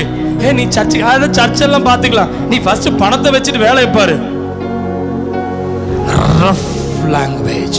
And rough language, rough dealings, என்னோட ஃப்ரெண்ட்ஸ் சர்க்கிள் வச்சே சொல்லிடலாம் என் கிறிஸ்துவுக்குள்ள நான் வாழ்றேன்னா. பிள்ளைங்களுக்கு சொல்றேன், அடக்கம் ஒடுக்கம் ரொம்ப முக்கியம். நீ உட்கார்றதுலயும் கூட பொம்பளை மாதிரி உட்காரு, உன் நடையிலும் கூட பொம்பளை மாதிரி நட. இன்னா அவுட்டா பார்த்துட்டே போ. உன் துப்பட்டா போடும் போதும் கூட நீ இன்னா அவுட்டா, அவுட்ல இருக்கவ தான் துப்பட்டா போட மாட்டான். இன்னில் இருக்கிறவன் பைபிள் சொல்லுது, பிசாசு வஸ்திரத்தை எடுத்துட்டான், நிர்வாணமாக்குனா. தேவன் ஆட்டுத்தோலை கொண்டு வந்து ஆதாம்க்கு ஏவாளுக்கு கொடுத்தாரு. அவன் அத்தியிலேயே தான் போட்டான், அது காஞ்சதுன்னா உதிர்ந்து போயிடும். அதனால ஆண்டவர் ஆட்டுத்தோலை அடித்து அவனுக்கு என்ன செய்யறாரு, தோளுடையை போர்த்தி விட்டார் ஆதாமுக்கு ஏவாளுக்கு. பிசாசு உன்னை நேக்கட் ஆக்கிடுவான், பிசாசு உன்னை நிர்வாணமாக்குவான், பிசாசு உன்னை அசுத்தத்துக்குள்ள கொண்டு போவான். ஆனா தேவன் உன்னை தம்முடைய வஸ்திரத்தை உனக்காக கொடுத்தது பரிசுத்த வஸ்திரம். அந்த வஸ்திரம் அதுதாங்க நீதி. சொல்லும்போது எல்லாத்துக்கும் கஷ்டமா இருக்குது. இந்த வேற மாதிரி ப்ரோ யூத் மீட்டிங் போய் பாருங்க, அப்ப தெரியும். நம்ம பிள்ளைங்களாம் ரொம்ப விசுவாசம் உள்ள பிள்ளைங்க, நல்லா ட்ரெஸ் பண்ணுறீங்க. நம்ம சர்ச் விசுவாசிகள் ஆண்டோட கிருபினால நான் நினைக்கிறேன் கரெக்டாக தான் இருக்கீங்கன்னு. உள்ளே வெளியே எனக்கு உள்ள தெரியாது, வெளியே தான் தெரியுது. உள்ள நீங்கள் நல்லா இருக்கீங்களா இல்லையான்னு இந்த உட்காந்துருக்காங்க பார்த்தியா ராஜகுமாரத்திக. இவங்க சொல், இந்த ராஜகுமாரர் கேட்ட எனக்கு என்ன தெரியும், அவளை கேளும்பாங்க. ஹலோ, வாழ்க்கை மாற்றம் காணப்பட வேண்டும். கிறிஸ்து நம்முள் இருந்தால் வாழ்க்கை வேற மாதிரி இருக்கும். உலகம் பார்த்து தெரிந்து கொள்கிறது. அதுல என்ன சைன் அப்படின்னா, என்ன அடையாளம் கேட்டா, கிறிஸ்து உள்ள இருப்பதற்கு அன்பு, தாழ்மை, பரிசுத்தம். எழுதிக்கிங்க. கிறிஸ்து ஒரு மனுஷனுக்குள்ள இருப்பது எதுல தெரியுமா? அன்பு, தாழ்மை, பரிசுத்தம். இந்த மூணு இருந்தா அவன் கிறிஸ்தவன் அர்த்தம். கிறிஸ்து ஒருத்தனுக்குள்ள இருந்தான்னா அவனுக்குள்ள அன்பு இருக்கும், தாழ்மை இருக்கும், பரிசுத்தம் இருக்கும். ப்ளீஸ் இதை நோட் பண்ணிக்கிங்கப்பா. எனக்குள்ள வாழ்வது கிறிஸ்து. இன் அவுட் எதுல? ட்ரெஸ்ஸிங்ஸ்ல தாழ்மை இல்லப்பா. கிடைத்தால் கொடுப்பது அன்பு, தாழ்மை, பரிசுத்தம் இல்ல. எனக்குள் இருக்க வேண்டியது. ஃபர்ஸ்ட் சொல்லிட்டேனே, எது செத்துறணுமா? இனி நான் கிறிஸ்துவே எனக்குள் பிழைத்திருக்கிறார். எவ்வளவு நல்ல வார்த்தை பாருங்களேன். இது எக்ஸ்பிளைன் பண்ணும்போது என்னுடைய அர்த்தம் உங்களுக்கு புரியுது. ஆமென், ஸ்தோத்திரம். மூன்றாவது என்னதுங்க? வாழ்க்கை மாற்றம் காணப்பட வேண்டும். நான்காவது, இது தினசரி அனுபவமாய் மாற வேண்டும். எப்படிங்க இது தினசரி? எப்படி இருக்கணுமா? ஒரே நாள்ல சேஞ்ச் ஆகுமான்னு கேட்டா இல்ல. தினமும் நான் அல்ல என்று வாழ வேண்டும். கர்த்தாவே, இன்று நான் இல்லை, நீரே என்னுள் வாழ்கிறீர், வாழ வேண்டும் என்று சொல்லி நாம் என்ன செய்யணுமா? அனுதின ஜெபம் செய்ய வேண்டும். முடிவு, கன்க்ளூஷன் சொல்லட்டுமா? கிறிஸ்துவை பின்பற்றுவது மட்டும் போதாது, கிறிஸ்து நம்முள் வாழ வேண்டும். கிறிஸ்துவை பின்பற்றுவது மட்டும் போதாது, நமக்குள் யார் வாழணுங்க? அல்லேலூயா. தயவு செய்து இந்த வசனத்தின்படி வாழுங்க. கர்த்தர் உங்களை ஆசீர்வதிப்பார். வாழ்க்கையில் இப்படிப்பட்ட கேள்வி வருவதற்கான சில காரணம், இப்படிப்பட்ட வாழ்க்கை நம்முடைய வாழ்க்கையில சில நேரத்தில் ஏன் தான் இப்படிப்பட்ட ஒரு வாழ்க்கை, எனக்கு எதுக்கு தான் இப்படி ஒரு குடும்பம், எதுக்கு தான் இப்படி ஒரு வாழ்க்கை? கிறிஸ்து எனக்குள் வாழ்கிறான்னு நம்ம சொல்றோம். ஆனா நிறைய நேரத்தில் நமக்குள்ள வருகிற சில வெறுப்புனால தான் கிறிஸ்து நமக்குள் வாழ்வதை போல தோன்றுவதில்லை. அதை சொல்லி தட்டுமா? நல்லா கவனிங்க. ஃபர்ஸ்ட், நம்பர் 1, பிரசங்கியின் புஸ்தகம் 3ஆம் அதிகாரம் 11ஆம் வசனத்தை வாசிங்க. பிரசங்கியின் புஸ்தகம் 3ஆம் அதிகாரம் 11ஆம் வசனம். வேகமா எடுத்து வாசிங்க. பிரசங்கி 3:11. அவர் சகலத்தையும் அதினதின் காலத்திலே நேர்த்தியாக செய்திருக்கிறார், உலகத்தையும் அவர்கள் உள்ளத்திலே வைத்திருக்கிறார். ஆதலால் தேவன் ஆதி முதல் அந்த மட்டும் செய்து வரும் கிரியையை மனுஷன் கண்டுபிடியான். ஹல்லேலூயா. பாருங்க, மனிதன் என்ன, அவன் உள்ளார்ந்த வெறுமை, ஸ்பிரிச்சுவல் எம்டினஸ். அவனுக்குள்ள ஒரு ஸ்பிரிச்சுவல் எம்டினஸ் அப்படின்னு என்ன அர்த்தம்னா, அவன் எப்பவுமே அவன உள்ளார்ந்த வெறுமை அவனுக்குள் காணப்படுகிறது. மனிதன் எல்லாம் பெற்றாலுமே உள்ள ஒரு வெறுமை இருக்கும். உண்மையா சொல்றேன், எவ்வளவு சர்ச்சுக்கு போனாலும், எவ்வளவு பைபிள் வாசிச்சாலும், எவ்வளவு ஆராதனைக்கு போனாலும், எவ்வளவு செய்தி கேட்டாலும் ஒரு வெறுமை நம்ம வாழ்க்கையில் வருவதற்குரிய காரணம் என்ன பாருங்க. அவனுடைய இதயத்திலே ஆண்டவர் எதை வைத்திருக்கிறாரு? இந்த உலகத்தில் உள்ள எல்லா ஆசீர்வாதங்களும் அவனுக்குள்ள வச்சிருக்கிறாரு. ஆனாலும் அவன் என்ன செய்யறான்? அவன் கண்டுபிடிக்க மாட்டான். ஆனால் என்னதுங்க, அவனுக்குள்ள ஒரு வெறுமை. எப்படிப்பட்ட வெறுமை வருதுங்க? நான் வாழ்கிறது வாழ்க்கை சரியா, எனக்குள் தேவன் இருக்கிறாரா என்ற எண்ணங்கள் அவனுக்குள்ள உண்டாகிறது. உள்ளார்ந்த வெறுமை. இரண்டாவது, ஆமீன், பாவத்தின் உணர்வு. பாவத்தின் உணர்வு என்ன வருதுங்க? பரிசுத்தாவின் நம்மிடத்துல கண்டிக்கும் பொழுது நம்முடைய பழைய வாழ்க்கை எப்பவுமே தவறு என்று புரியும். பரிசுத்தாவி நமக்குள்ள வரும்போதுதான் நாம செய்யறது தவறு நமக்கு உணர்த்துவாரு. சில நேரத்தில் நமக்குள்ள பாவ என்னதுங்க உணர்வு வராததனுடைய காரணம் பரிசுத்தாவி நமக்குள்ள வராததுனால. பரிசுத்தாவியான ஒரு மனுஷனுக்குள்ள வரும்போதுதான் பாவம் எது பரிசுத்தம் எது என்பதை கண்டித்து உணர்த்துவார். நித்தியத்தை குறித்தும் நியாய தீர்ப்பை குறித்தும் கண்டித்து உணர்த்துவார் பரிசுத்தாவியான ஒரு மனுஷனுக்குள்ள இருக்கும் போது. அல்லேலூயா. அப்போ அப்படி பரிசுத்தாவியானவர் இல்லைன்னு வைங்களேன், நான் வாழ்கிற வாழ்க்கை சரியா, எனக்குள்ள தேவன் இருக்கிறாரா என்கிறதான சந்தேகம் வரும். ஆகினால் தான் ஆமே யோவான் 16:8 நாம் பார்க்கும் பொழுது, அவர் உலகத்தின் பாவத்தின் நிமித்தம், நீதி நிமித்தம், நியாய தீர்ப்பின் நிமித்தம் கண்டித்து உணர்த்துவாராம். அல்லேலூயா. இந்த கண்டிப்பு தான் நான் அல்ல என்று நமக்குள்ளே சொல்ல வைக்கிறது. நான் வாழ முடியாது. பரிசுத்தாவி ஒரு மனுஷனுக்குள்ள வரும்போது நீதியை குறித்தும் நியாய தீர்ப்பை குறித்தும் அது கண்டித்து கொண்டே இருக்கும். பாவத்தை குறித்து கண்டித்து கொண்டே இருக்கும். உங்களுக்குள்ள நீங்க செய்யறது பாவம் எப்ப உணர்த்த முடியும்? பரிசுத்தாவியான ஒரு மனுஷனுக்குள்ள வரும்பொழுது மட்டும்தான். எதிர்ப்பு சொல்ல முடியும். பரிசுத்தாவியான ஒரு மனுஷனுக்குள்ள இல்லைன்னு வைங்களேன், இது பாவம்னே தெரியாதுங்க. நீங்க செஞ்சுட்டே இருப்பீங்க. அதனாலதான் ஆசீர்வாதம் உள்ள வராது. ஒரு மனுஷனுடைய வாழ்க்கையில நான் அல்ல, கிறிஸ்து எனக்குள் வாழ்கிறார் என்று எப்ப உணர முடியும்னா, கிறிஸ்து எப்ப உள்ள வாழ்வார்னா, அவன் இன்ன அவுட்டா உள்ளயா வெளியா தெரியல, அப்ப உள்ளே அவன் நினைத்து கொண்டிருக்கிற பரிசுத்தாவி தான் இருக்கிறார்னு இல்லைங்க. அவனுக்குள்ள உலகம் உள்ளே வரும் பொழுது அவன் கிடைக்க வேண்டிய ஆசீர்வாதம் அவனுக்கு கிடைக்காத காரணம் பாவ உணர்வு அடையாததுனால அவன் பாவம் செய்து கொண்டே இருக்கிறான். அதை கண்டிப்பதற்கு ஆளே இல்லை. பாவம் எப்ப கண்டிக்கப்படுமோ அப்பதாங்க உங்களுக்குரிய ஆசீர்வாதம் என்னன்னு உணர்த்தப்படுவீங்க. அப்பதாங்க நான் அல்ல, ஒரு வெறுமை வராது. வெறுமை வராது, வெறுப்பு வராது. ஏன் வெறுப்பு வருவது? ஏன் மனுஷன் மேல வெறுப்பு வருது? ஏன் மனுஷனுக்கு கோபம் வருது? எனக்குள்ள ஒரு வெறுமை வருவதனுடைய காரணம் பரிசுத்தாவியான உள்ளே இல்லாததுனால தான். நீங்க எதிர்ப்பு சொல்ல போறீங்க, அந்த பரிசுத்தாவியானவர் நமக்குள் இருந்தால் நான் அல்ல, அவரே எனக்குள் வாழ்கிறார். அடுத்ததாக சோதனைகள் மற்றும் துன்பங்கள் நம்முடைய வாழ்க்கையில் வரும்பொழுது, வாழ்க்கையில் வரும் பிரச்சனைகள் எதனால இந்த பிரச்சனை? ஹலோ, நம்ம முடிவுக்கு நேராக போயிட்டு இருக்கோம். நல்லா கவனிங்க. வாழ்க்கையில பிரச்சனை வருது, வேலையில பிரச்சனை, குடும்பத்துல பிரச்சனை, பண பிரச்சனை, சரீரத்துல பிரச்சனை, வியாதியினால் வருகிற பிரச்சனை, பேச்சினால் பேசுறதுனால் வருகிற பிரச்சனை, குடும்ப சண்டை, பிரிவினை, அப்பா அம்மாக்குள்ள சண்டை, பிரச்சனை, எங்க போனா பிரச்சனை. நீங்க போய் நிக்கிற இடத்துல பிரச்சனையா இருப்பீங்க. எங்க புரியுதா புரியலீங்களா? நீங்க நிறைய பேர் சொல்லுவாங்க, இவன் பேசினாவே பிரச்சனை தான் வருது, நிறைய பேர் வந்தாவே பிரச்சனை தான் வரும். நீங்க நல்லா கவனிங்க. உங்களுக்கே தெரியும், நீங்க பேசினா வீட்டுல சண்டை வரும். வாய திறந்தா பிரச்சனை தான் வரும். வாய திறந்தா ஒரே சண்டை தான். வாய திறந்தா அவன் பேசுறது பிடிக்காது, உங்க புருஷனுக்கு பிடிக்காது, மனைவிக்கு பிடிக்காது, பிள்ளைக்கு பிடிக்காது, ஊழியக்காரனுக்கு பிடிக்காது, விசுவாசிக்கு பிடிக்காது. நீங்க பேசுறது இன்னொருத்தருக்கு பிடிக்கலையா, இயேசு உள்ள இல்லைன்னு அர்த்தம். ப்ளீஸ் இதெல்லாம் அண்டர்ஸ்டாண்ட் பண்ணுங்க.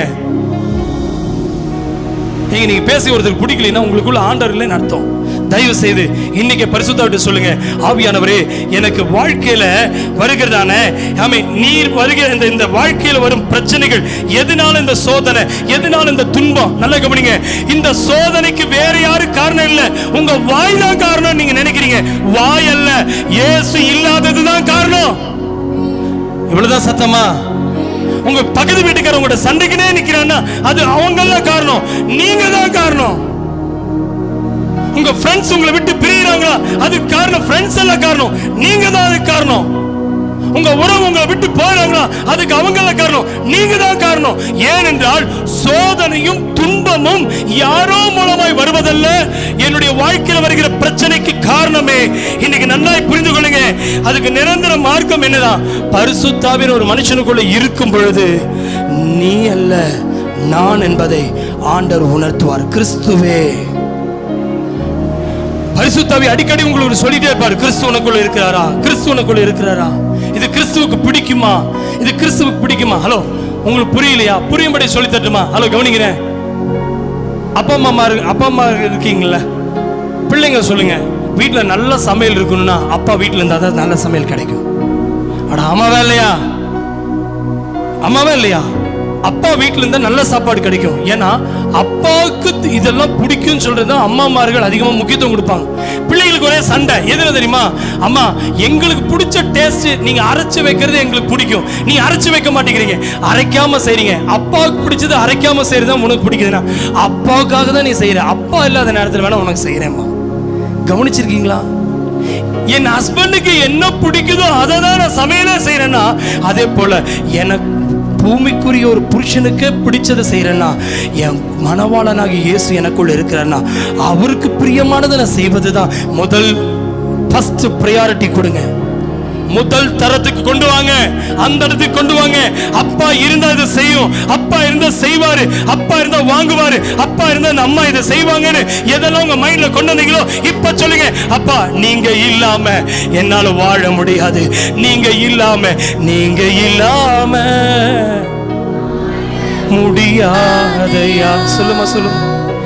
நீங்க இல்லாம வாழ தெரியாதையா, நான் நிற்பதும் உங்க கிருபைதான். சொல்லுப்பா, உங்க கிருபைதான், நான் நிற்பதும் நிலைப்பதும் உங்க கிருபைதானை. சொல்லுங்க, நான் நிற்பதும் நிலைப்பதும் உங்க கிருபைதானப்பா, நீங்க இல்லாம வாழ முடியாது. மக்களே சொல்லுங்க, எல்லா பிள்ளைங்களும் சொல்லுங்க, நீங்க இல்லாம வாழ தெரியாதையா. எத்தனை பேர் சொல்றீங்க? இந்த பாட்டெல்லாம் எனக்கு தெரியாது, ஆனா அந்த வார்த்தை வரும்போது அப்படியே அந்த பாட்டோடு இணைக்கிறாரு. இதை வீட்டில் போய் நீங்கள் யூடியூப்பில் கேட்டு இந்த செய்தி என்ன செய்றீங்க, மீண்டும் ஒரு தடவை நீங்கள் ரீகால் பண்ணுங்க. ஆண்டவர் நீங்கள் இல்லாமல் நான் வீட்டில் இருந்துட்டேன், நீங்கள் இல்லாமல் இந்த வாழ்க்கையை வாழ்ந்துட்டேன், நீங்கள் இல்லாமல் இந்த புருஷனோட இருந்துட்டேன், நீங்கள் இல்லாமல் என் மனைவியோட வாழ்ந்துட்டேன், நீங்கள் இல்லாமல் என் பிள்ளையோட வாழ்ந்துட்டேன், நீங்கள் இல்லாமல் நான் வேலைக்கு போயிட்டேன். ஒரு அம்மா ஒரு சினிமா நடிகை ரட்சிக்கப்பட்டாங்க. அந்த அம்மா சீரியல் நடிகை, மோகன் சிலாசனுடைய அந்த படத்தில் அதிகமாக வருவாங்க. சாந்தின்னு சொல்லி கேள்விப்பட்டிருக்கீங்களா? அவங்க வந்து அவங்க காளையார் கோயில் நம்ம மாரநாதா யூத் மீட்டிங்கில் அவங்க அறிமுகமானாங்க. என் நம்பர் வச்சுருக்காங்க.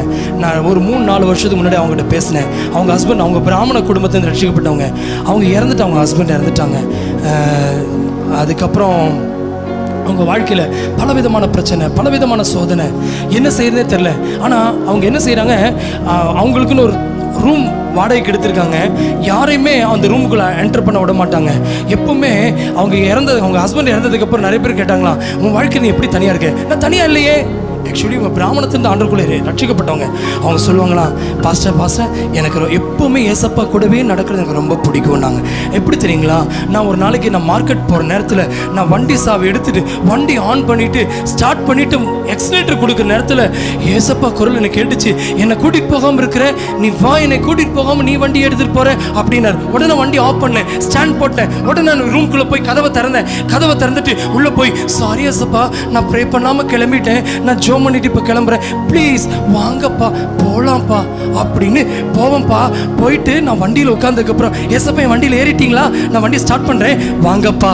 இப்படி தான் டெய்லி நான் தனியாக வாழ்ந்துட்டு இருக்கிறேன். என்னை ரொம்ப டச் பண்ணிச்சு. ஒரு 4-5 இயர்ஸ் முன்னாடி சொன்னது.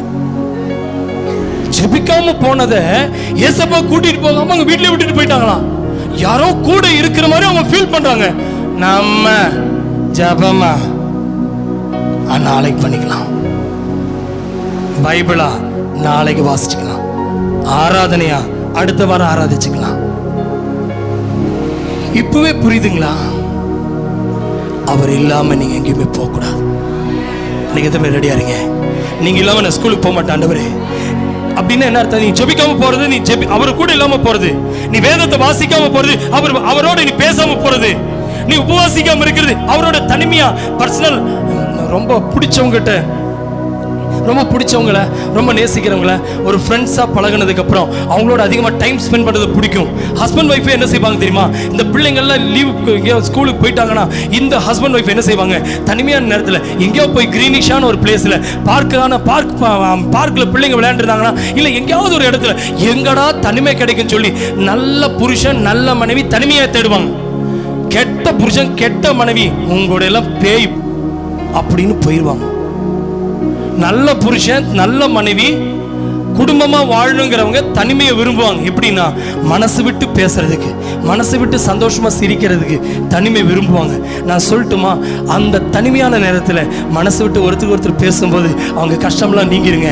இதே போலதான் ஏசப்பா எல்லாரும் கூட இருக்கும்போது என்னால் பேச முடியல, உபவாசங்கிறது உங்களோட தனித்து வாசம் பண்ணுகிற நேரம் ஆண்டவரே, அதுக்கு தான் உங்களோட அவுட்டிங் போயிடுறேன், வாங்க ஆண்டவரே எங்கேயாவது போய் உபவாசம் பண்ணி அதிகாலையிலிருந்து உட்காந்துடலாம், காலையிலேருந்து நைட் வரைக்கும் உங்களோட பேசிட்டே இருக்கலாம்னு ஆசையா இருக்கு. இவங்களை பிள்ளைய விட்டு புரிச்ச விட்டு மனைவி விட்டு எல்லாத்தையும் விட்டு நம்ம ரெண்டா தனியா போயிடல சப்பா, வாங்க டாடி கைய தட்டி. அந்த அனுபவம் எத்தனை பேருக்கு இருக்கு?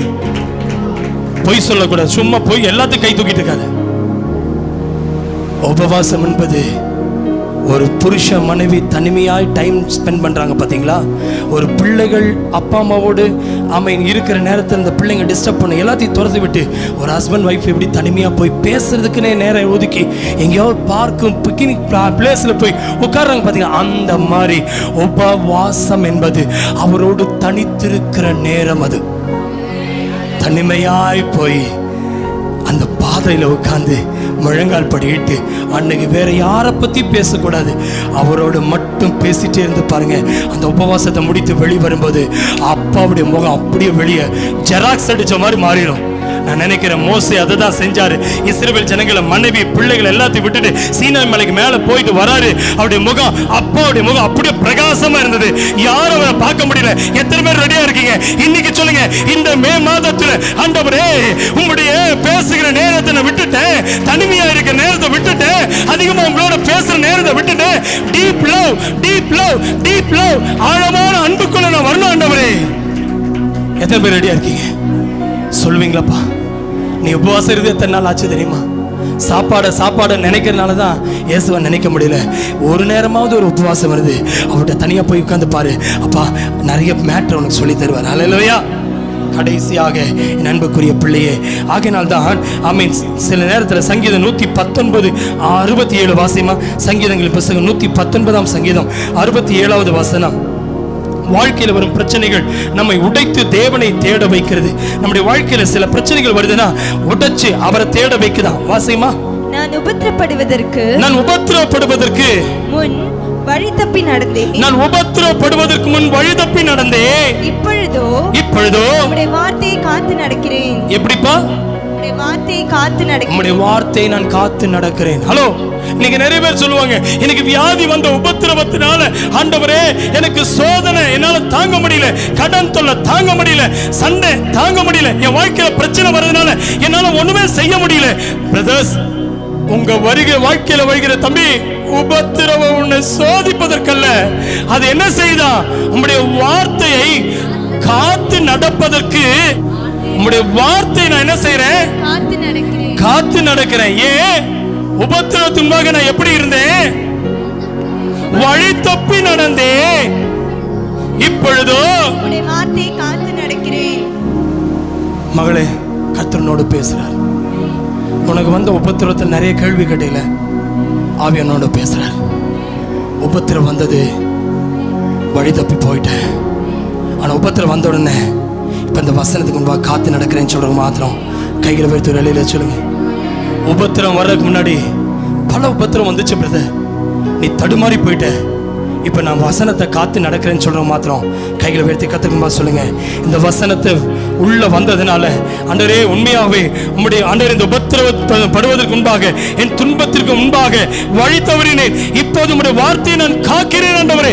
எனக்கு என்ன வந்தாலும் போதும், என் வசனம் உங்க வசனம் எனக்கு போதுன்னு சொல்றவங்க மாத்திரம் கைகளை உயர்த்தி சொல்லுங்களேன். துன்பம் நம்மை உணர வைக்கிறது, நான் அல்ல, முடியாது, தேவன் வேண்டும் என்று. கைகளை உயர்த்தி ராமன் சொல்லுங்க. துன்பம் வரும்போது என்னால முடியலன்னு சொல்லிட்டு தான் டாக்டர் போறோம். என்னால பசி தாங்க முடியலன்னு சொல்லி தானே சாப்பிடுறோம். என்னால இந்த வீட்டுல வாழ முடியலன்னு சொல்லி தானே ஒவ்வொரு பிரச்சனையை சந்திக்கிறோம். இனி கர்த்தரோட பேசுறாரு.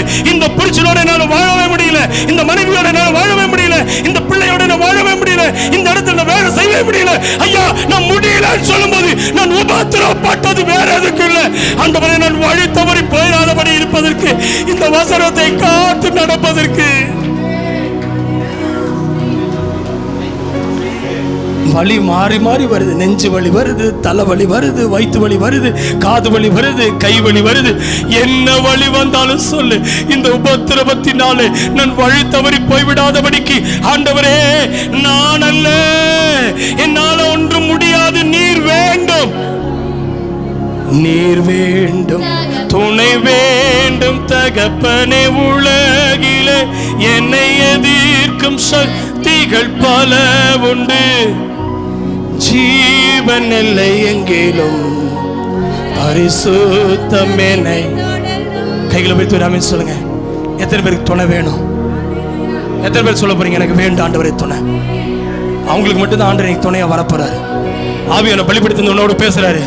உபத்திரத்தை குறித்து கவலைப்பட்டிருந்த, வலியை குறித்து கவலைப்பட்டிருந்த, துன்பத்தை குறித்து கவலைப்பட்டிருந்த, வியாதியை குறித்து கவலைப்பட்டிருந்த, இன்னைக்கு ஆண்டவர் வேணும்னு சொல்லி அப்படியே எழுப்பி நிற்கலாமா? ஆண்டோட சமூகத்தில், ஆண்டவரே, எனக்கு நீங்க வேண்டும், எனக்கு நீங்க வேண்டும். துன்பம், ஆமே, துன்பம் எங்களை ஆண்டவரே, எங்களை உணர வைக்கிறது. நான் அலோன்லி, என்னுடைய வாழ்க்கையில தனிமையா இருந்து ஒன்றுமே செய்ய முடியாது ஆண்டவரே. கடைசியாக ஆண்டவர் உங்களோடு பேசுகிற வார்த்தை, தேவன் உங்களை அழைக்கிறார். தேவன் நம்மை அழைக்கிறார். ஒரு உயர்ந்த வாழ்க்கைக்கு தேவன் அழைக்கிறார். 2 தீமோத்தேயு 1:9 வேதம் இப்படியாய் சொல்கிறது. 2 தீமோத்தேயு 1:9 அவர் நம்முடைய கிரியைகளின்படி, அவர் நம்முடைய கிரியைகளின்படி நம்மை ரட்சிக்காமல் நம்முடைய தீர்மானத்தின்படியும், அவருடைய தீர்மானத்தின்படியும் ஆதி காலம் முதல் கிறிஸ்து இயேசுவுக்குள் நமக்கு அருளப்பட்ட கிருபையின்படியும், நம்முடைய கிருபையின் நமக்கு அருளப்பட்ட கிருபையின்படியும் நம்மை ரட்சித்து பரிசுத்த அழைப்பினாலே அழைத்தார். எத்தனை பேர் சொல்ல போறீங்க? ஆதி முதலே என்னதுங்க? ஆதி முதல் என்ன, எப்படி இருந்ததா? இயேசுவுக்குள் நமக்கு அருளப்பட்ட, நம்முடைய அருளப்பட்ட கிருபையின்படியும், அவருடைய கிருபையின்படியும் நம்மை ரட்சித்து. எப்படி ரட்சித்தாரா? ஏமா ப்ளீஸ், தேவ சமூகத்தில் உட்கார்ந்து ஜெபிக்க போறீங்க. பந்திக்கு ரெடி ஆயிட்டீங்க. ரட்சித்தது அவருடைய கிருபை, நீங்க உங்களை மீட்டெடுத்த கிருபை. எத்தனை பேர் சொல்ல போறீங்க, தேவன் நம்மை அழைத்தார் ஒரு உயர்ந்த வாழ்க்கைக்காக? எத்தனை பேர் சொல்ல முடியும், என்னை அழைத்தது ஒரு உயர்ந்த வாழ்க்கைக்கு? இந்த அழைப்பு நமக்குள் பல விதத்தில் கேள்வி எழுப்பினது. நான் என் வாழ்க்கைக்கு, ஆமென், நான் என் வாழ்க்கைக்காகவா இல்ல தேவனுக்காகவா? எத்தனை பேர் சொல்ல போறீங்க, என் வாழ்க்கைக்காக நான் வாழ்ந்தேன்? இன்னைக்கு சொல்லுங்க, போன வாரம் கேட்ட செய்தி, இவ்வளவு நாள் யாருக்கோ வாழ்ந்துட்டேன். இல்ல ஆண்டவரே, இனி வாழ்வது உமக்காகத்தான். அப்படியே தேவ சமூகத்தில் நம்மை ஒப்பு கொடுப்போம். ஒரு வசனம் கூட நம்மை மாற்றும் என்றால், நான் அல்ல, கிறிஸ்து என்ற உண்மையை உணர வைக்கும். இந்த கேள்விக்கு ஒரு சாதாரண கேள்வி இல்லம்மா, இது ஒரு ஆவிக்குரிய விழிப்பு உண்டாக்குவதற்கான. நான் அல்ல, அந்த வசனம் என்னமா வாசிக்கிறோம்? நான் அல்ல, கிறிஸ்துவே நான் சிலுவையில் அறையுண்டேன். ஹல்லேலூயா. பைபிள் என்ன சொல்லுகிறதம்மா? நான் என்னவேன், நான் இனி நான் அல்ல, கிறிஸ்துவே எனக்குள் பிழைத்திருக்கிறார். கலாத்தியர் 2:20 பாருங்க, கிறிஸ்துவுடனே சிலுவையில் அறையப்பட்டேன், 1000 பிழைத்திருக்கிறேன், இனி நான் அல்ல, கிறிஸ்து எனக்குள் பிழைத்திருக்கிறார். கைகளை விரித்து ஆமென் சொல்லுங்க. அவர் உங்களுக்குள் பிழைத்திருக்கிறாரா? நான் என்றவன் இன்றைக்கு சாகும்படியாய் எத்தனை பேர் சொல்ல போறீங்க? கண்ணை திறந்து வேடிக்கை பார்க்க வேண்டாம். உன் வீட்டில் நான் வேண்டாம், இன்னைக்கு நான் வேண்டாம், இயேசு எனக்குள் வாழணும். எத்தனை பேர் ஆசைப்படுறீங்க? கைகளை விரித்து ஆமென். கண்ணை மூடிக்கிங்கம்மா. யாரை பார்க்குற நீ? ஆண்டவரை தேடுப்பார். நீ உனக்காக நீ வாழ்ந்தது போதும், உனக்காக பிள்ளைக்காய் வாழ்ந்தது போதும். கை வைத்து சொல்லுவியா, ஆண்டவரே இன்னைக்கு நான் கேட்ட கேள்வி நான் அல்ல என்று சொல்லும் நேரம் இன்றைக்கு கிறிஸ்து எனக்குள் வாழ ஆரம்பிக்கும் நேரமாய் மாறட்டும். இன்றைக்கு நீ நான் அல்லன்னு சொல்றியோ, அன்னைக்கு கிறிஸ்து உங்களுக்குள் வாழ ஆரம்பித்துருவாரு. இன்னைக்கு சொல்லுங்க, நான் அல்ல. எல்லாரும் சொல்லுங்க, நான் அல்ல, நான் அல்ல, கிறிஸ்து. உங்க வாயை திறந்து சொல்லுவா, கிறிஸ்து, இயேசுவே, இயேசுவே. உங்க வாயை திறந்து சொல்லுமா, இயேசு, இயேசு. இவ்வளவுதான் சத்தமா? அந்த இயேசு சொல்ல சொல்ல உங்க மேல ஒரு அபிஷேகம் இறங்கி வரப்போகுது. இயேசு, இயேசு, நான் அல்ல, எனக்குள் இயேசு, எனக்குள் இயேசு. கையை தட்டி தேவனை மகிமைப்படுத்துவோமா?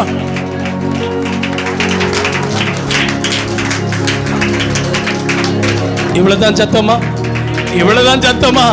ஆண்டவருக்கு நன்றி செலுத்தி இவ்வளவுதான் சத்தமா?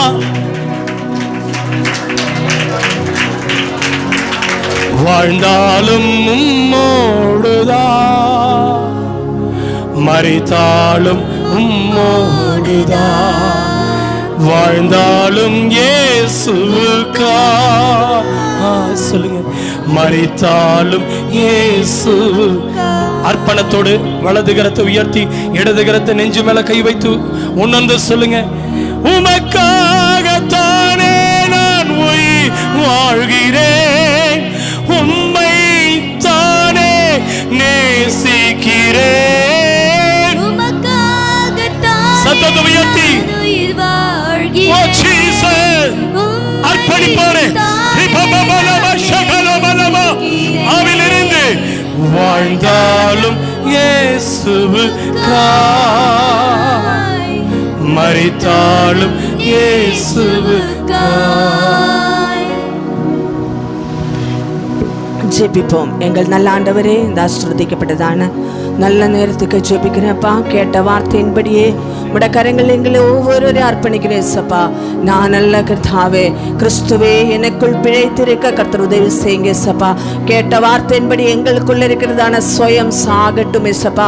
நான் என்கிற எண்ணம் இந்த பகல் கர்த்தாவே, ஹல்லேலூயா, ஸ்தோத்திரம் கர்த்தாவே, சாகணும் ஆண்டவரே, ஸ்தோத்திரம் சப்பா. எங்களுக்குள் அப்பா உம்முடைய குணங்கள், அன்பு, தாழ்மை, ஹல்லேலூயா, ஸ்தோத்திரம் கர்த்தாவே, ஹல்லேலூயா, ஸ்தோத்திரம் கர்த்தாவே, பரிசுத்தம் எங்களுக்குள் காணப்படட்டும் எசப்பா. நீ அப்படியே செய்ய போகிற கை நன்றி. அதில் எங்களை காண்கிறவர் உண்மை காண நண்டவரே. எங்கள் பேச்சு உம்முடையதா இருக்கட்டும், எங்கள் நடக்கை உண்மை போல இருக்கட்டும் ஆண்டவரே. எங்களுக்கு தாவை ஹல்லேலூயா ஸ்தோத்திரம் உடை அதில் நடை எல்லாவற்றையும் ஏசப்பாவை வெளிப்படுத்துகிறதாய் காணப்பட கர்த்தர் உதவி செய்யுங்க ஆண்டவரே. நாங்கள் பிரேயர் கிறிஸ்தவர்களாய் அல்லாண்டவரே, அதில் உண்மை வெளிப்படுத்துகிற பிள்ளைகளாக ஒவ்வொரு பிள்ளைகளை காணப்பட உம்முடைய கரங்கள் எங்களை ஒவ்வொரு அர்ப்பணிக்கிறேன் சப்பா. ஆலையிலிருந்து வந்த ஒவ்வொரு பிள்ளைகளும் அப்பா உம்முடைய ராஜ்யத்துக்கு என்று கர்த்தாவே எங்களை ஒவ்வொரு பரிசுத்தப்படுத்தி அப்பா உம்முடைய பிள்ளைகளாய் மாற்றினதற்காய் நன்றி ஆண்டவரே. ஆலை எங்களுக்குள் நீ வாழுங்க ஆண்டவரே. ஆலையிலே ஸ்தோத்திர சோதனைகள், பிரச்சனைகள், போராட்டங்கள் எங்கள் வாழ்க்கையில் வருகிறது கர்த்தாவே. ஆலையிலே நாங்கள் கர்த்தாவே வார்த்தையின்படி நடக்கத்தக்கதாக ஆலையிலே வார்த்தைக்குள் வளர கர்த்தர் உதவி செய்யும். கரங்கள் எல்லாவரையும் அர்ப்பணிக்கிறேன். அந்த சிறு பிள்ளைகள் முதல் பெரியவர் வரை அனைவரையும் ஆசீர்வதியும். கர்த்தர் ஜெபத்தை கேட்டதுக்காய் ஸ்தோத்திரம். இயேசுவின் நாமத்தில் ஜெபங்கள் நல்ல பிதாவே, ஆமென். God bless you. கர்த்தர் உங்களை ஆசீர்வதிப்பார்.